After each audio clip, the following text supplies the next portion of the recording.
복음에도 수학처럼 공식이 있습니다. 하나님께서 우리에게 은혜를 주시는 그 복음에도 수학처럼 공식이 있는데, 첫 번째 공식은 모든 것을 가졌지만 만약 예수 그리스도가 없다면 하나도 가진 것이 없다는 겁니다.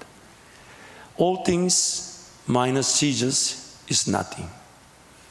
내가 모든 것을 가졌지만 만약 예수 그리스도를 모르고 예수 그리스도를 가지지 않았다면 가진 것이 하나도 없는 것입니다.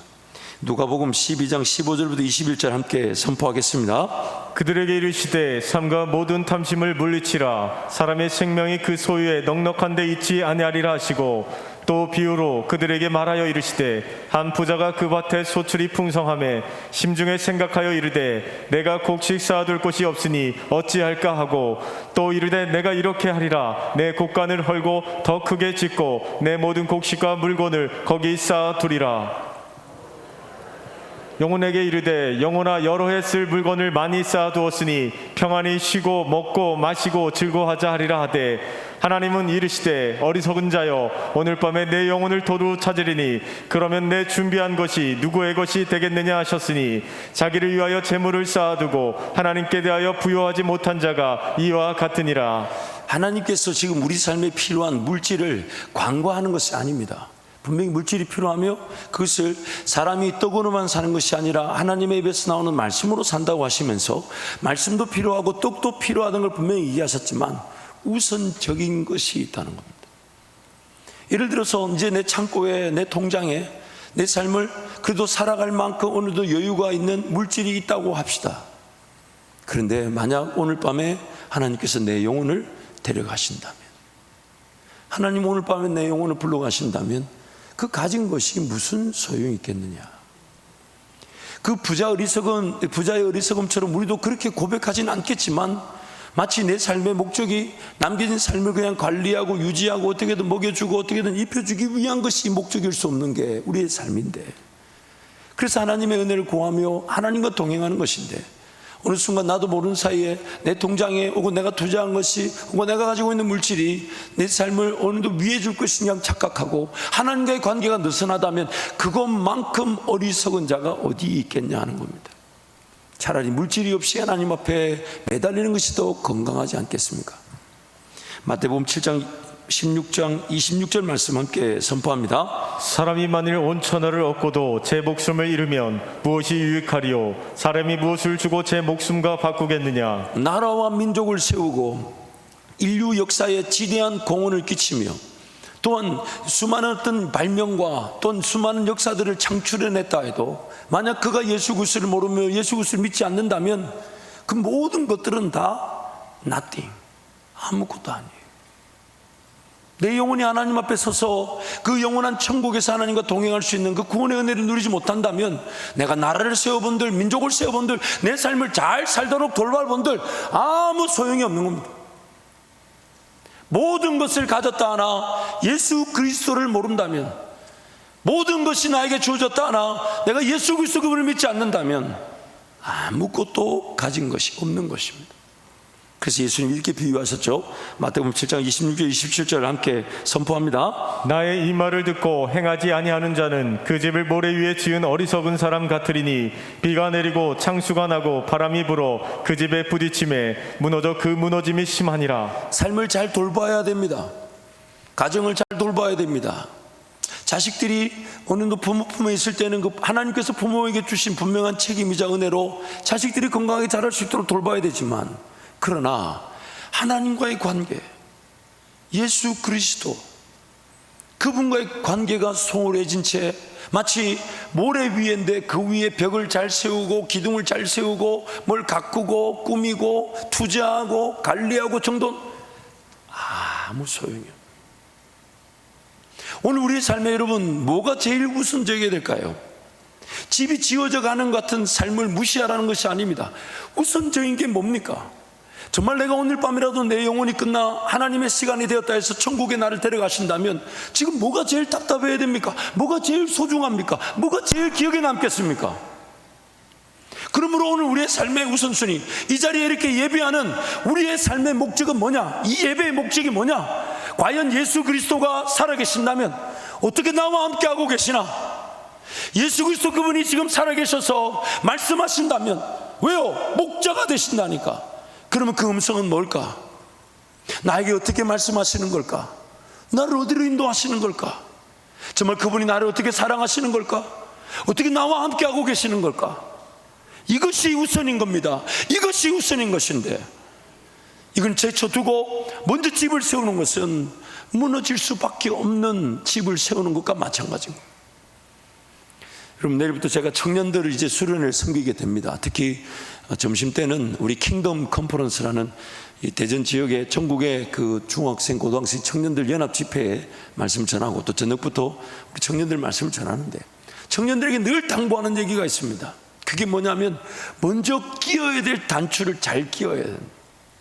왜냐하면 내가 그 직장으로 30년, 40년을 갔는데, 만약 하나님의 사명이 아니라면, 내가 거기에 최선을 다해서 인생을 걸었는데, 40년, 50년을 그 인생에 걸었는데, 하나님이 나 그거 원래 그거 아니었어 라고 하신다면, 청년회 때 정말 하나님과의 관계 중심에서 먼저 끼워야 될 단추를 제대로 끼는 것, 마치 집을 지을 때 기초를 든든한 반석인지 아닌지 확인해 놓고 그 위에 집을 세우듯이, 인생이라는 삶을 하나님과의 관계 중심에서, 그래서 예수님이 목자가 되신다니까 그분 음성을 듣는 법, 그분 음성을 식별하는 법, 그분이 나에게 말씀하시는 것, 또한 앞서 가신다니까 그분을 기다리는 것, 그게 바로 우선인 것입니다.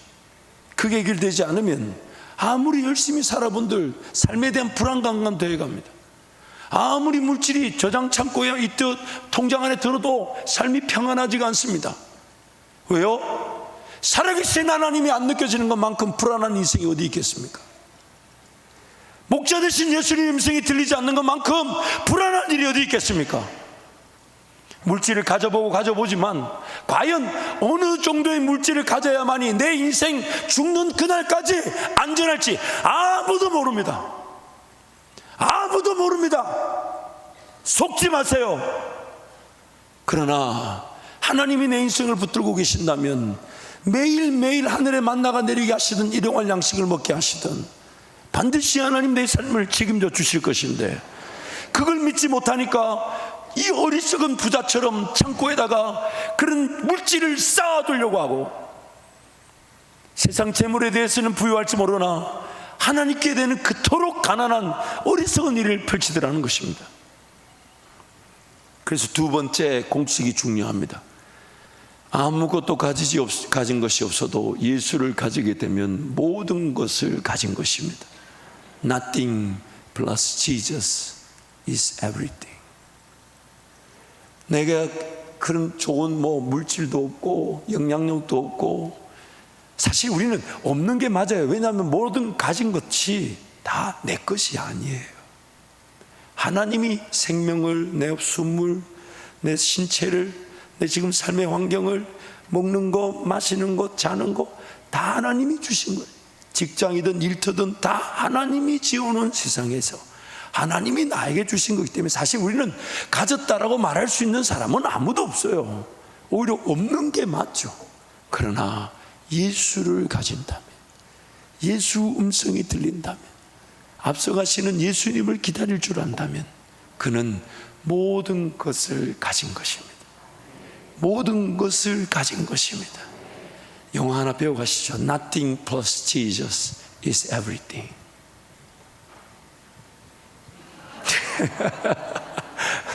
방송 실릴 때 한번 딱 화면에 보여주고 그러면 좋을 텐데 그거 손발이 잘 안 맞네요.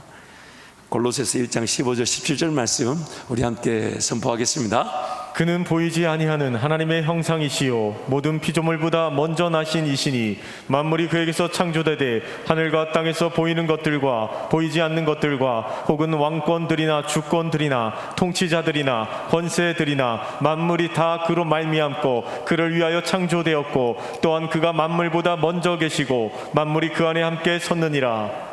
아멘. 모든 만물이 예수 그리스도에 의해 창조되어졌고 모든 만물이 예수 그리스도께로부터 나왔고 모든 만물이 예수 그리스도를 위하여 존재하고 모든 만물이 예수 그리스도 안에 있고 모든 만물이 예수 안에서 세워져 간다는 것입니다. 그래서 골로새서 3장 11절 개역개정과 우리 세 번역으로 함께 읽겠습니다. 오직 그리스도는 만유시요 만유 안에 계시니라. 오직 그리스도만이 모든 것이며 모든 것 안에 계십니다. 예수 그리스도가 모든 것이고 예수 그리스도 안에 모든 것이 다 있다는 것입니다. 예수 그리스도가 모든 것이고 예수 그리스도 안에 모든 것이 다 담겨져 있다는 거예요.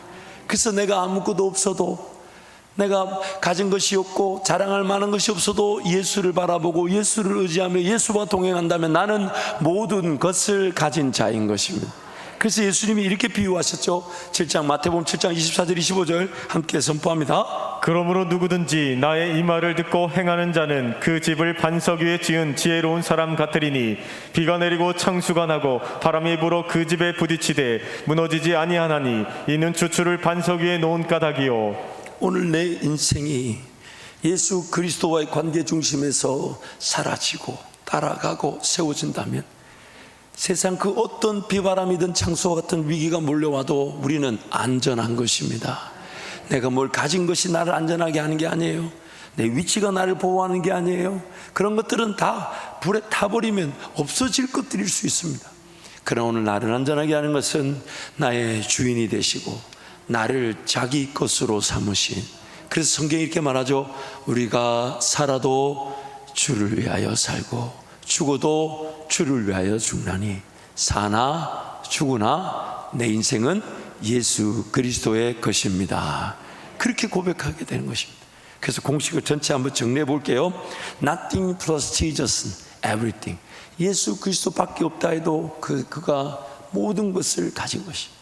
그래서 가진 것이 하나도 없어도 예수를 가졌다면 그는 모든 것을 가진 것인데, 가진 것이 하나도 없다는 것을 성경이 뭐라고 얘기하냐? 자기 죽음, 자기 부인이라는 겁니다.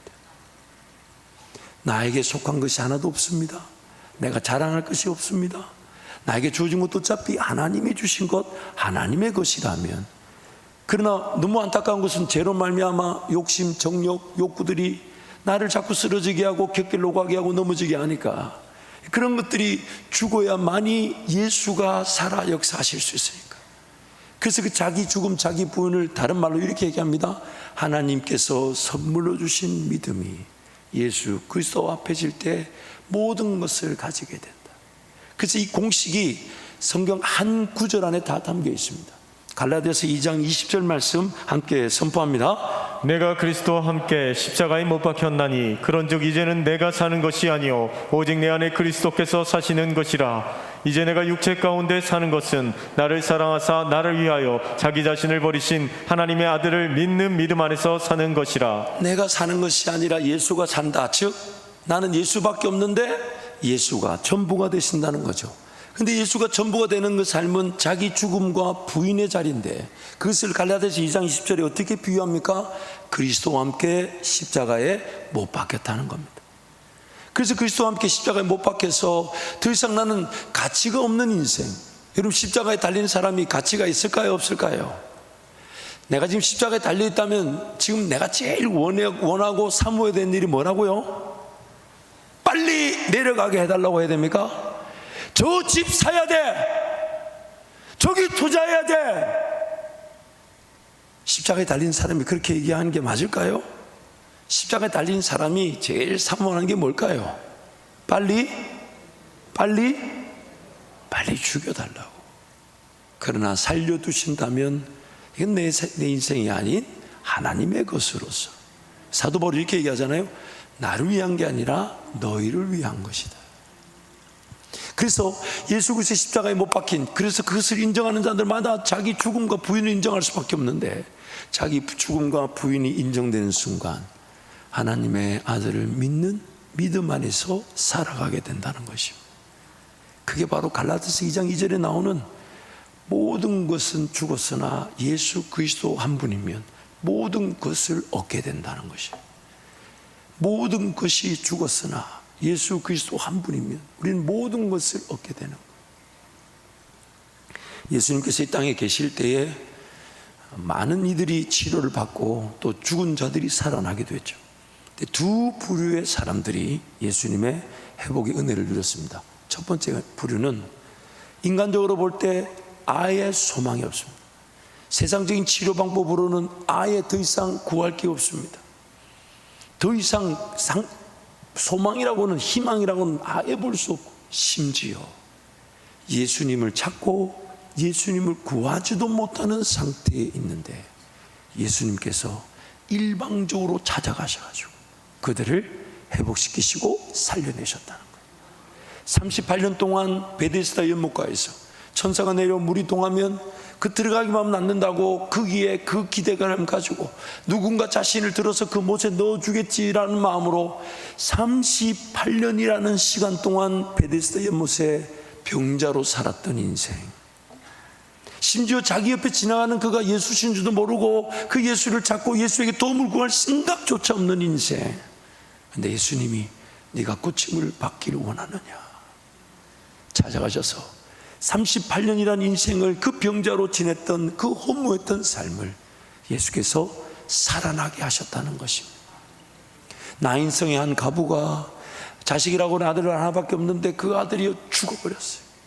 그래서 동네 사람들이 통회하며 그 죽은 아들의 간을 메고 가는데 예수께서 그 간에 손을 대시고 그 죽은 아들을 살려주셨습니다. 살려주셨어요. 그들이 예수님을 찾은 것도 예수님께 도움을 구하러 간 것도 아니에요. 예수님이 일방적으로 그들에게 가셔서 그 죽은 아들을 살려주셨던 것입니다. 두 번째 부류의 사람은 하나님께서 선물로 주신 믿음이 그들로 하여금 끝까지 예수 바라보고 예수께로 달려가고 예수 의지하고 예수 그분을 찾게 만들더라는 것입니다. 12년 동안 혈루병으로 고생했던 여인, 모든 의사들에게 다 가보도 아무 효임이 없었더라. 그런데 그녀에게 예수 그리스도를 향하는 믿음을 하나님께서 주셔가지고 무리들이 둘러싸인 예수님께로 그 무리들을 뚫고 지나갑니다.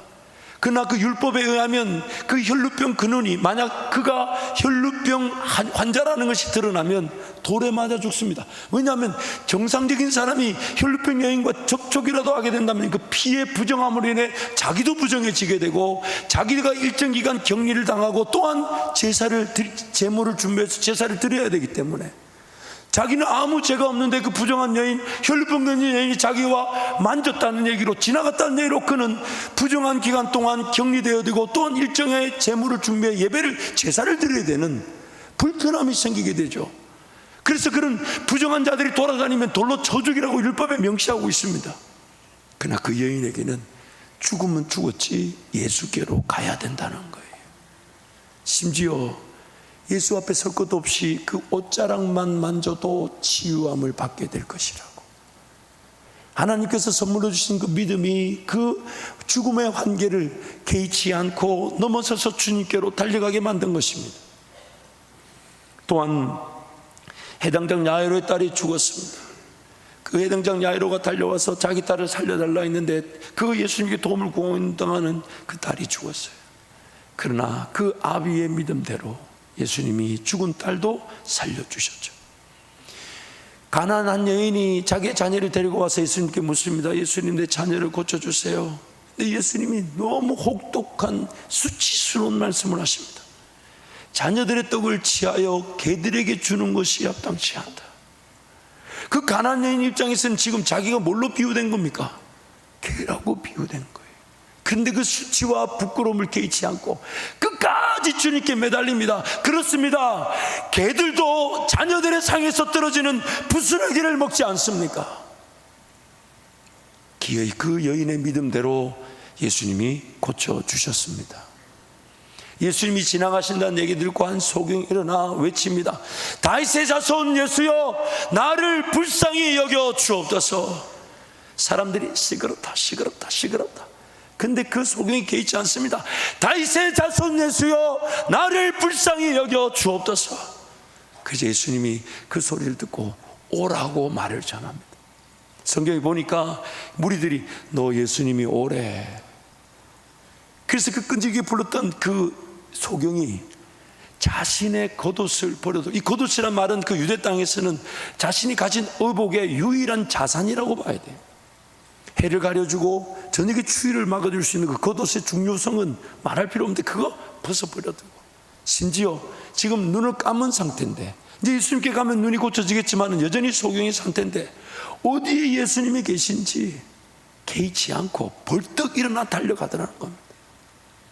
제가 그 말씀을 묵상해 볼 때 제가 확신하건대 지금 소경은 예수님이 어디 계신지 모르지만 오라 소리 듣고 벌떡 일어나 가면 무리들이 소경을 예수님께로 안내해 줬을 거예요. 막 이리가 막 여기. 왜냐하면 그 무리들이 예수님이 소경을 고치고 안 두 명이 일으키는 그 기적을 보았으니 소경을 부르신다니 그 소경이 벌떡 일어나 달려가니까, 그 소경 입장에서는 지금 그게 중요한 게 아니라 예수님이 부르신다니까 그게 어디든지 간에 일단 걸어가고 싶은 거예요. 보이지 않지만 달려가고 싶은 거예요. 저는 그 말씀을 묵상하면서 차라리 눈을 감고 기적을 보는 것이 눈을 뜨고 들러리가 되는 것보다 낫지 않을까. 눈을 감은 소경이 예수님께로 달려가 눈을 뜨는 기적을 보는 것이, 눈을 뜬 채 무리로 그냥 예수님 곁에 서서 그냥 떡 주면 떡 먹고 마시는 거 마시고, 그러나 그 기적과 치유와 회복을 맛보지 못한 채 들러리로 서 있는 그거보다 내 아픔과 내 어려움이 차라리 예수를 만나는 기회가 된다면 그게 낫지 않을까. 종종 병문안을 가면 제가 오히려 더 큰 위로를 받고 올 때가 있습니다. 예를 들은 거예요. 하나님, 저 병중에 계실 텐데 마음이 많이 낮아졌을 텐데 위로해 주시고 격려해 주시고 고쳐 주시고 이러면서 이제 기도하면서 가는데 딱 들어섰는데 이분이 저한테 딱 뭐라 하냐면, 목사님, 어제 주님이 날 만나 주셨어요. 지금 병이 그대로 있습니다. 과연 그게 치료가 될지 안 될지를 몰라요. 근데 지금 그 병 안에 계신 성도는 다 필요 없는 거예요. 주님이 나와 함께하고 계셔서 나에게 말씀하시고 나에게 위로하셨던 그거를 오히려 저한테 막 전하시는데, 제가 성한 몸으로 주님 음성 안 들리는 것보다 내 병으로 인해, 내 연약함으로 인해 낮아진 자리에서 주님을 찾아 주님 음성 듣는 게 더 낫지 않을까. 오히려 그분이 부러웠습니다. 물론 그렇다고 우리가 또 일부러 병에 걸리고 그럴 용기가 있거나 믿음이 있거나 어리석은 짓을 해서는 안 되겠죠. 그러나 오늘 우리에게 정말 하나님의 은혜가 무엇입니까? 정말 예수 그리스도 한 분이면 충분합니까? 정말 예수 그리스도 한 분이면 충분합니까? 그분이 모든 것이 되고 그분 안에 모든 것이 있고 그분 안에 모든 것이 세워져 간다는데, 그분으로부터 시작되어졌고 그분을 위해 존재한다고 하는데, 여러분 과연 예수 그리스도를 얻는 것으로 충분하십니까? 얻는 것으로 충분하십니까? 아무런 소망도 없고 희망도 없고 심지어 예수 그리스도를 찾지 않는다 해도 예수 그리스도께서 가셔서 구원하실 수 있습니다. 그래서 여러분, 지금 상황이 힘들고 어렵고 지치더라도 염려하지 마세요. 여러분 삶을 하나님께서 그렇게 내버려 두지 않으실 것입니다. 여러분에게 찾아가 주시든지 아니면 여러분으로 하여금 반드시 기도의 자리에 달려나오게 하셔서 그 어려움의 때가 우리 주님을 만나는 기회가 되게 하실 것입니다. 그래서 더 하나님을 바라보고 의지하면 반드시 우리는 예수 그리스도를 얻는 것으로 충분한 인생으로 살아가게 되는 것입니다. 그런데 문제는 예수 그리스도를 믿고 구원을 얻었고 하나님의 자녀가 되었다 하면서 여전히 믿음 없는 채로 살아갈 수 있다는 거예요. 하나님이 선물로 주신 믿음이 뭔지, 정말 예수 그리스도의 음성이 뭔지, 그분 나에게 무엇을 말씀하기를 원하시는지, 내 인생길을 어디로 인도하기를 원하시는 것인지, 정말 나를 향한 하나님의 그 사랑과 계획과 인도하심 뭔지, 이런 것에 전혀 관심을 두지 않고 살아가다 보니까 모든 것을 가진 것처럼 보여도 모든 것을 잃어버린 것 같은 인생이 있을 수 있다는 것입니다. 그래서 이것을 수학 공식으로 한번 만들어 봤어요. 나의 믿음이 100분의 100%, 예수님 믿음 100분의 100이, 그러면 당연히 모든 것을 가지게 되는데, 만약 내 믿음이 물음표라면, 내 믿음이 물음표라면 퍼센티지로 봤을 때는 100%가 되지 않는 겁니다. 이게 오늘 우리의 문제점이죠.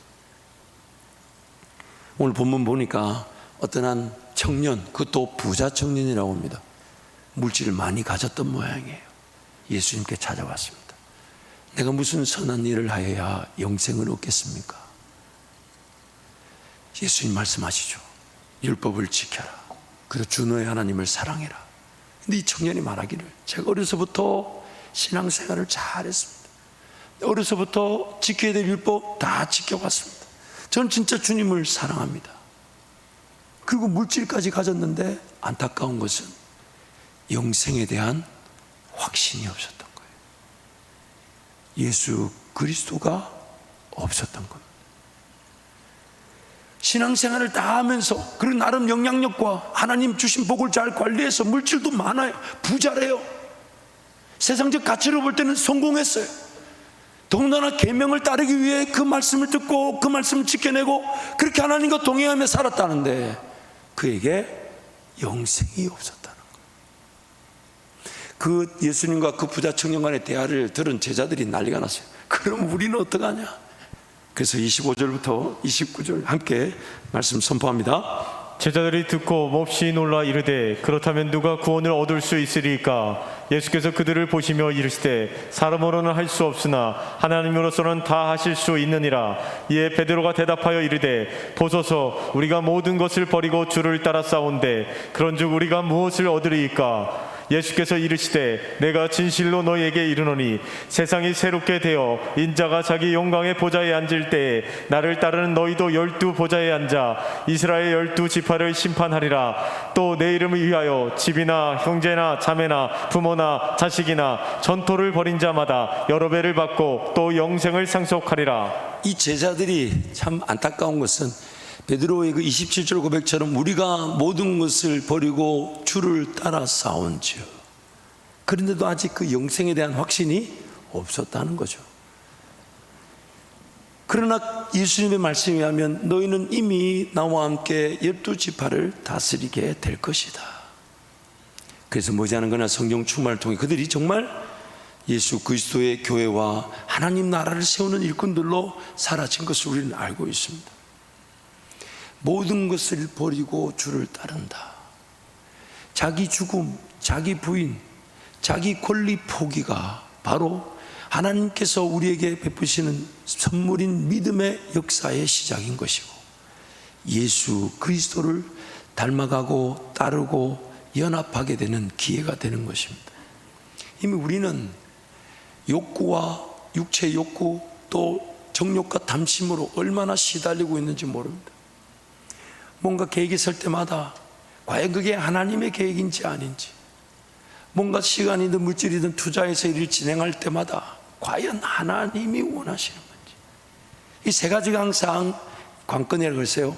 하나님의 뜻이 있어야 되고, 하나님의 계획과 뜻이 있어야 되고, 또 그 하나님의 뜻과 계획은 반드시 하나님의 때가 있어요. 시간대가 있어요.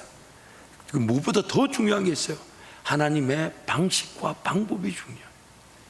그래서 우리는 하나님을 믿는 거예요. 과연 이게 하나님의 뜻에 합당한 것인지, 그리고 그것을 지금 이루려고 하시는 것인지, 그리고 그것이 어떤 방식과 어떤 방법으로 진행되게 하실 것인지. 그래서 하나님 앞에 인내하는 것인데, 우리는 그 욕심과 욕구에 시달려서 그 예수님을 인내하려고 하지 않아요. 안 그래도 뭐 예수 음성 잘 듣지 못했고, 과연 이게 예수 음성인지 마귀 소리인지 내 육신의 욕심의 소리인지 분별하지 못한 채 늘 기회만 보려고 하다 보니까 속았던 것입니다. 그래서 뒤를 돌아보면 그 예수님이 원하셨던 길이 아니었어요. 그리고 예수님 때가 아니었어요. 그리고 예수님의 방식이 아니었어요. 근데 우리는 그런 줄 알고 인생을 허비하고 낭비했을 때가 있다는 것입니다. 그래서 자기 부인과 죽음이 먼저 일어나야 된다는 거예요. 그래서 한번 따라 하실까요? 나는 아무것도 아닙니다. 아무것도 아닙니다. 나는 아무것도 할 수 없습니다. 나는 아무거나 해서는 안 됩니다. 첫 번째와 두 번째는 성경에 나오는데 세 번째는 제가 만들었습니다. 살아보니까 차라리 아무것도 안 하는 게 더 안전했었는데 괜히 해가지고 고생했던 제가 이만저만이 아니에요. 예수님이 뭐라고 하셨습니까? 나도 스스로 아무것도 할 수 없다. 죄도 없으신 예수님이 사람으로 오셔서 그분이 그렇게 고백하셨다면 우리는 더 마땅히 그렇게 고백해야 되는 거 아닙니까? 그래서 하나님 앞에 달려나오는 거예요. 뭔가 할 수 있고 뭔가 하고 싶은 게 있지만 하나님, 나는 아무것도 아닙니다. 난 아무것도 할 수가 없습니다. 아니, 뭔가 하려고 해서는 안 됩니다. 제가 끝까지 하나님의 뜻을 보기 위해, 하나님의 때를 보기 위해, 하나님의 방법을 기다리기 위해, 그래서 죽으면 죽었지 주님을 기다립니다. 그게 바로 자기 죽음이라는 겁니다. 그게 자기 죽음.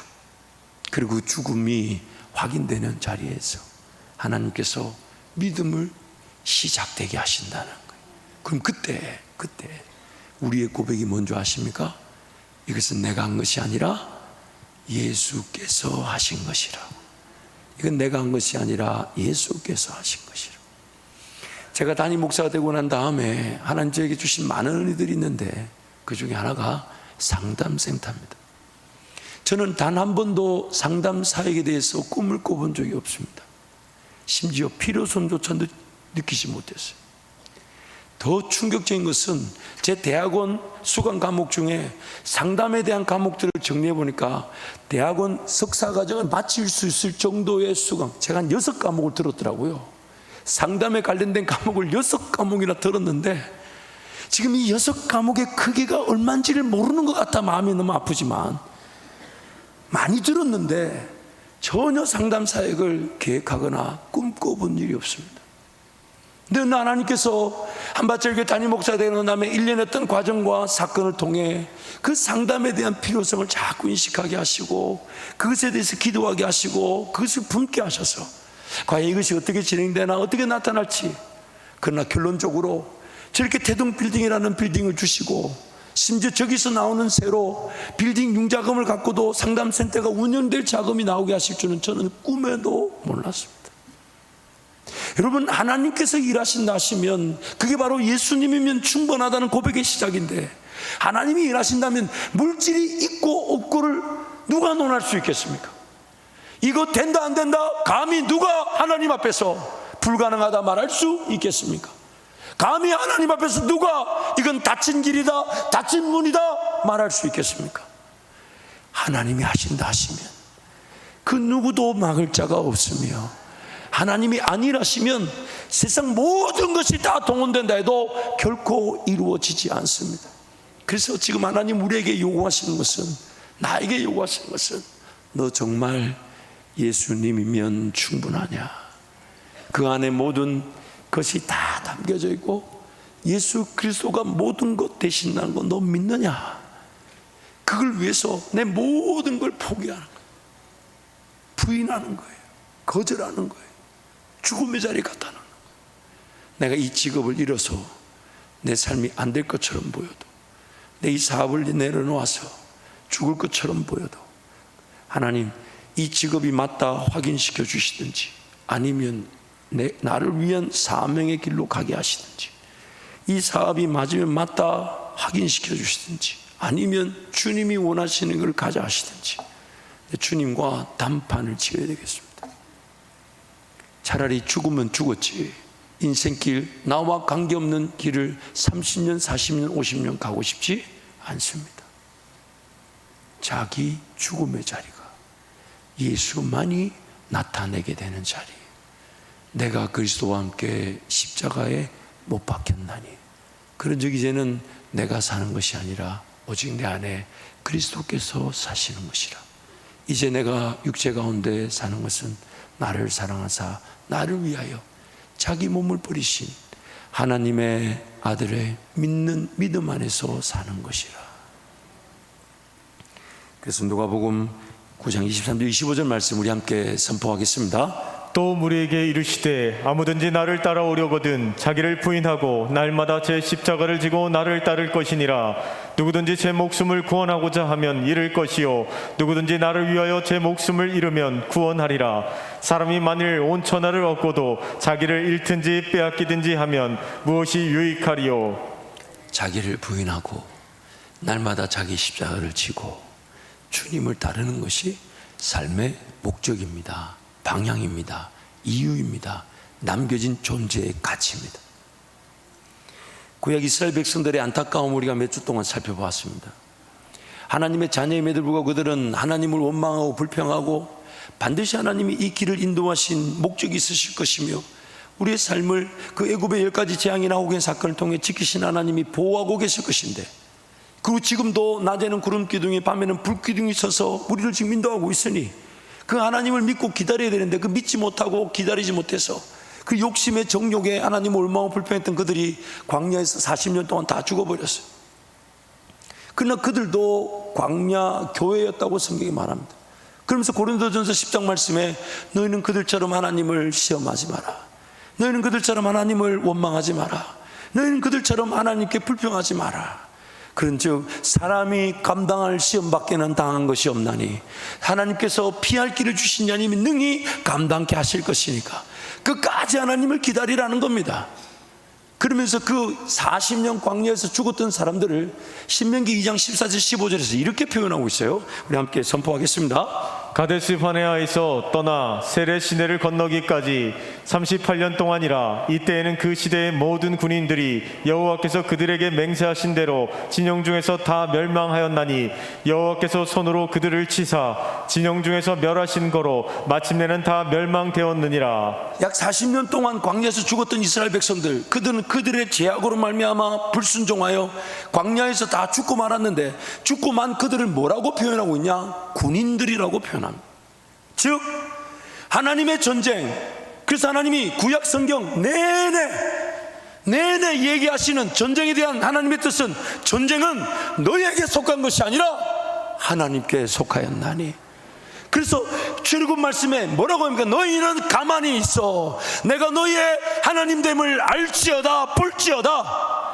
근데 그들이 그 하나님, 전쟁이 하나님께 속한 줄 모르고 자신들의 삶을 지키기 위해 전쟁을 치루었더니 그들은 다 광야에서 죽고 말았다는 겁니다. 전쟁은 하나님께 달려있기에 우리는 그저 승리의 기대가 앞서가면, 따라가기만 하면 그 승리한 구대, 승리한 나라의 백성처럼 살아갈 것인데, 예수님을 따르지 않는 것은 내 삶을 내가 지키고 내가 보호하고 내가 세우려는, 내가 내 삶의 군인이 되어 살아간 겁니다. 그래서 광야에서 다 하나님께서 힘을 빼버리셨다는 거예요. 하나님께 달린 전쟁인 줄 모르고 자기가 치르고 사는 사람들을 광야에서 정리하셨다는 거예요. 불 한 폭이 나지 않아요. 심을 기회가 없습니다. 땅을 차지해 볼 기회가 없어요. 믿음의 세대를 세우며 그들에게 하나님을 섬기는 법을 가르쳐 줄 만한 기회가 없습니다. 그저 매일 뭐 먹나 뭐 마시나 어디 가나 이거 고민하며 살아가는 인생으로 끝날 수 있다는 것.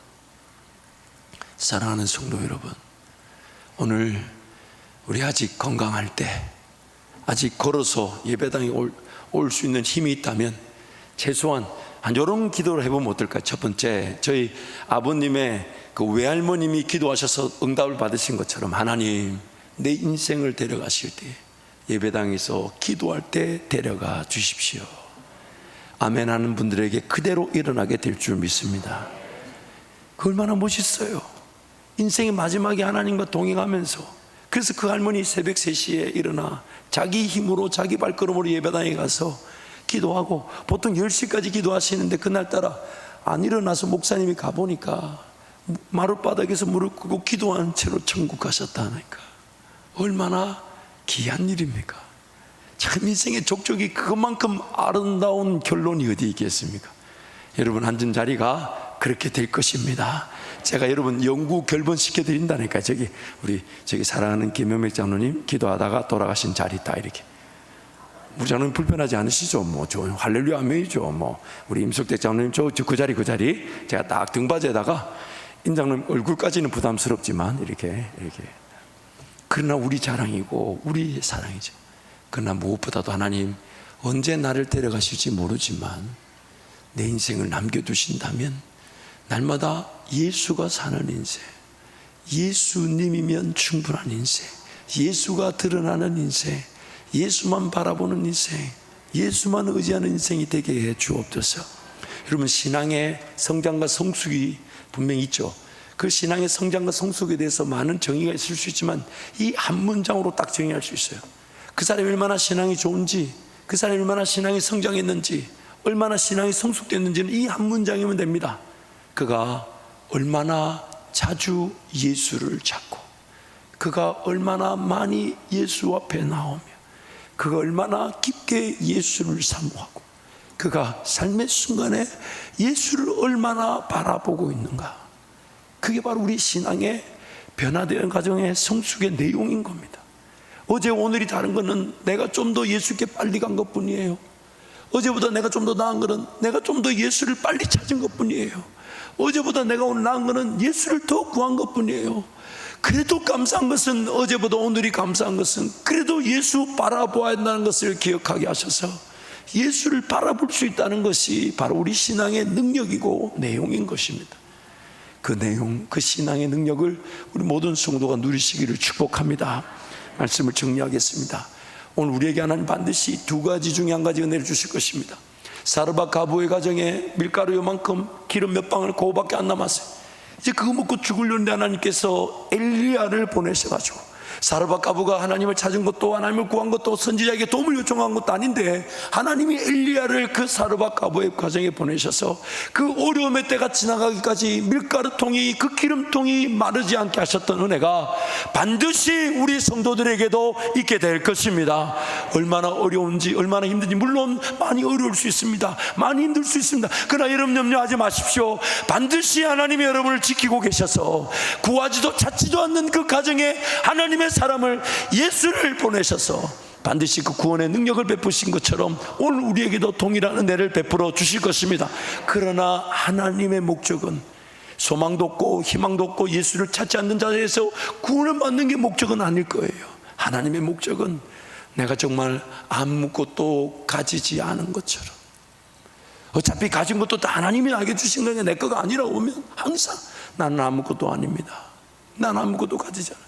그래서 사도 바울이 빌립보 3장에 뭐라고 합니까? 자신이 예전에 예수를 믿지 않았을 때 그런 개같은 신앙생활 그거 다 버리고, 심지어 잘못 믿었던, 예수를 때려 죽이고 잡았던 그것도 다 벗어버리고, 심지어 뭐까지도 다 벗어버리냐, 3차의 전도 여행 끝에 죽은 자도 살리고 복음을 전하고 교회를 세웠던 그 모든 것들도 배설물로 여긴다. 왜? 나는 다시 표대를 향하여 하나님이 나를 부르신 부름의 상을 위하여 쫓아가노라.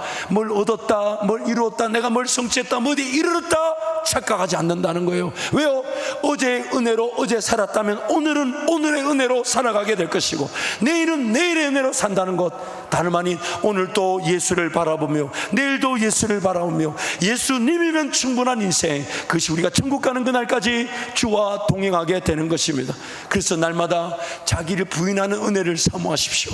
하나님의 음성을 듣고자 합니다. 그래서 여러분, 하나님의 음성을 들려주고 싶은데 우리가 잘 못 들으니까 이렇게 기록해서 주셨잖아요. 어떻게든 알려주려고.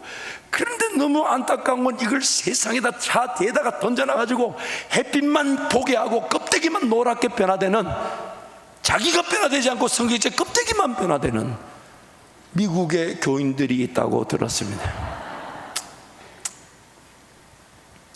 그래서 종종 어떤 분이 그래요. 목사님, 나는 10편 40편이 없어요. 그래. 갑자기 28편에서 57편으로 넘어갔대. 붙었을 겁니다. 한 번도 손가락으로 넘겨본 적이 없어가지고 붙은 거예요, 새 성경이. 여러분, 하나님께서 어떻게든 우리에게 말씀하고 싶어서 주신 것인데, 그래서 여러분, 하나님 말씀을 묵상하시고 듣고자 하시고 기다리시고 인내하시고 예수 바라보시기를 축복합니다. 제가 포항에서 중등부, 첫 사역이 중등부 사역이었어요. 북한 군도 무서워한다는 중등부 사역을 시작했는데, 그때 이제 대학부 사역도 같이 섬겼었는데, 그때 그 대학부 부장 집사님, 지금 천국에 가셔서 이제 곧 뵙겠지만은 그분의 그 헌신과 수고를 아직도 잊지 못합니다. 제 개인적으로 받은 사랑도 이루 말할 것 없고요. 그때 97년, 98년이니까 그때 단기 선교가 한국교회 막 시작되기 시작했어요. 그때 마침 우리 그 대학부가 전체 인원의 한 3분의 1, 30%가 한동대 학생들이었어요. 어지간한 신학교 신학생들보다 더 뜨거웠어요. 그때 그 한동대 학생들 중에 지금 5명인가 목회자가 됐어요. 얼마 전에 저희 교회도 선교사 한 명이 왔다 갔죠. 그래서 그때 이제 섬기는데 단기 선교를 가자. 근데 청년들이 그 단기 선교에 대한 개념이 없으니까, 한 번도 가본 적이 없으니까 그 집사님 엄청 헌신하셨어요. 그런데 이제 그 집사님이 이제 해마다 단기 선교를 가는데 어느 날 비즈니스가 너무 좀 어렵다고 저에게 기도 부탁을 하시는 거예요. 그래서 제가 속으로 비즈니스 어려우신데 이 단기 선교를 갈 수 있을까? 근데 단기 선교를 가시겠다는 거예요. 근데 단기 선교를 가실 때 그때 당시만 여러분 휴대용 전화기 이만한 모토로라 아시죠? 이만한 데다가 안테나 이만큼 달린 거, 그걸 들고 가시는 거예요. 그게 한 2주 빌리는데 뭐 요금제까지 한 150만 원인가 들었다 그러시더라고요. 그리고 그걸 가져가셔가지고는 저녁마다 필리핀 현지교회 그 흙바닥에 강대상 쪽에 가서서 하나님께 기도하는 건지 모토로라 전화기한테 기도하는 건지 앞에 전화기를 두고 주님 이러고 기도하시는 거예요. 제가 궁금해가지고 물었어요. 그랬더니 내 사업이 안 되는 것도 하나님의 뜻이 있을 것이지만 그러나 내가 그걸 붙들고 막 되니 안 되니 씨름하는 것보다 차라리 나는 복음 전하러 간다 이러고 선교 오셨다는 거예요. 근데 선교 왔는데 행인 하나님이 길을 열어주실지 모르니까 전화기를 들고 와가지고 거래 그렇게 기도하셨다고 저한테 짤막한 것이지만 나눴던 적이 있습니다. 선교 끝나가 무릎에 저한테 타보시더니 전도사니까 전사님 맛있는 거 먹읍시다. 뭐예요? 했더니 방금 전화가 왔어요. 거래가 성사가 돼가지고 정말 자기가 있어도 전혀 상상하지 못한 곳에서 거래가 터져가지고 정말 하나님이 도우셨다고. 그 나중에 가보니까 정말 그게 전혀 우리 그 집사님이 한 번도 그런 거래 그런 아이들 가져본 적이 없는데 하나님이 만나게 하셔서 그걸 열어주셨다고. 그 제가 비꼬 왔죠. 야, 전화 한 통에 150만 원이에요. 전화 한 통에. 그렇지만 아직도 그 장면이 생생합니다. 그 필리핀 현지 교회 바닥에 앉아서 앞에 전화기 두고 나는 죽었습니다 하나님. 어차피 나는 지금 한국도 아니고 필리핀에 와 있고 내가 전화할 데도 없고 내가 움직일 수도 없고 그냥 하나님만 기다립니다. 그러면서 낮에는 또 선교와 감당하시고 그렇게 사역을 감당하시는 그 집사님의 모습이 제가 이게 최근 들어서 계속 생각이 나요. 여러분, 우리 인생이 그렇습니다. 내 힘으로 되지 않아요. 어떤 것도 예측이 되지 않고 이미 일어난 일도 분명히 내가 실수한 거라도 내가 책임을 질 수가 없습니다. 우리는 사실 아무것도 아니고 아무것도 할 수가 없는데 뭘 할 수 있는 것이 그냥 착각했던 것이 그 정욕과 탐심에 한 거였고 속아 넘어지고 나를 힘들게 한 것이더라는 겁니다. 그래서 예수를 또 바라보십시다. 예수를 또 의지하십시다. 예수님만 나의 구원자가 되시니까 한번 따라 하실까요? 예수님이면 충분합니다. 예수님이면 충분합니다. 나에게 예수님이면 충분합니다. 우리 골로새서 2장 2절 3절 말씀 우리 함께 선포하겠습니다. 내가 이렇게 하는 것은 여러분 모두가 사랑으로 결속되어 마음의 격려를 받고 깨달음에서 생기는 충만한 확신에 모든 풍요에 이르고 하나님의 비밀인 그리스도를 온전히 알게 하려는 것입니다. 그리스도 안에는 모든 지혜와 지식의 보화가 감추어져 있습니다. 하나님의 비밀은 다름 아닌 그리스도인데 그리스도 안에 모든 지혜와 지식의 보화가 다 담겨져 있다. 그래서 예수 그리스도를 찾고 예수 그리스도를 구하고 예수 그리스도를 기다리면 반드시 우리는 세상을 살아갈 힘을 얻게 되며 지혜를 가지게 되며 걸어갈 용기와 믿음이 더해지게 되는 것입니다. 그래서 고린도후서 6장 1절 10절을 저와 여러분 함께 선포합니다.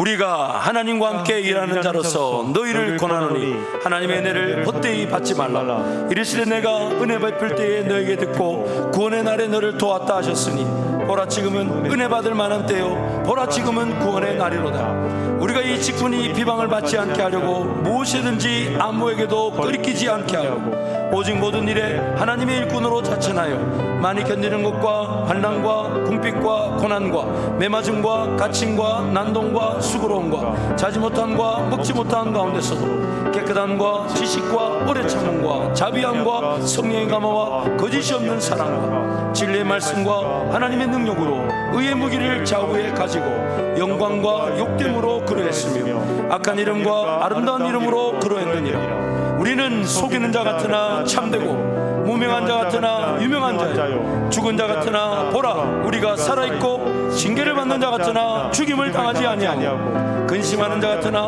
항상 기뻐하고, 가난한 자 같으나 많은 사람을 부유하게 하고, 아무것도 없는 자 같으나 모든 것을 가진 자로다. 아멘. 아무것도 없는 자 같으나 모든 것을 가진 자로다.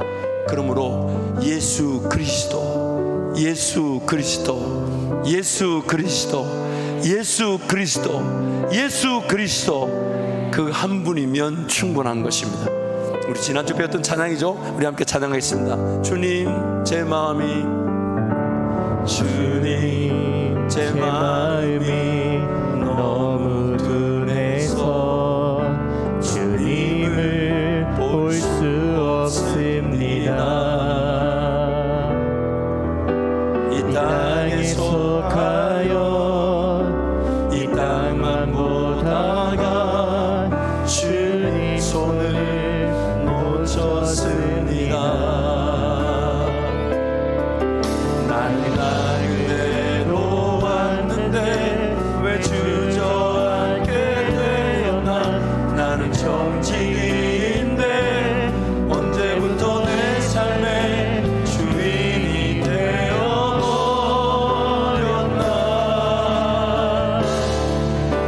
믿음이 없이는 기쁘시게 못하니 고된 수고도 다 얻을 뿐이라. 믿음이 없어서 무너진 삶의 모든 자리에 다시 주님을 기다립니다. 주님 제 마음이 너무 둔해서, 주님 제 마음이 너무 둔해서 주님을 볼 수 없습니다. 이 땅에 속하여 이 땅만 보다가 주님 손을 놓쳤습니다.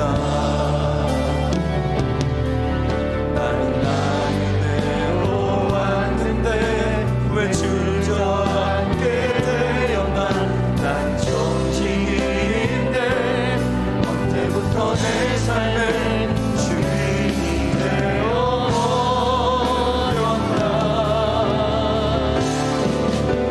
믿음이 없이는 기쁘시게 못하니 고된 수고도 다 얻을 뿐이라. 믿음이 없어서 무너진 삶의 모든 자리에 다시 주님을 기다. 믿음이 없이는, 믿음이 없이는 기쁘시게 못하니 주를 찾는 자 안심한 나니. 믿음이 없어서 무너진 삶의 모든 자리에 다시 주님을 기다린. 믿음이 없이는, 믿음이 없이는 기쁘시게 못하니 주를 찾는 자 안심한 나니.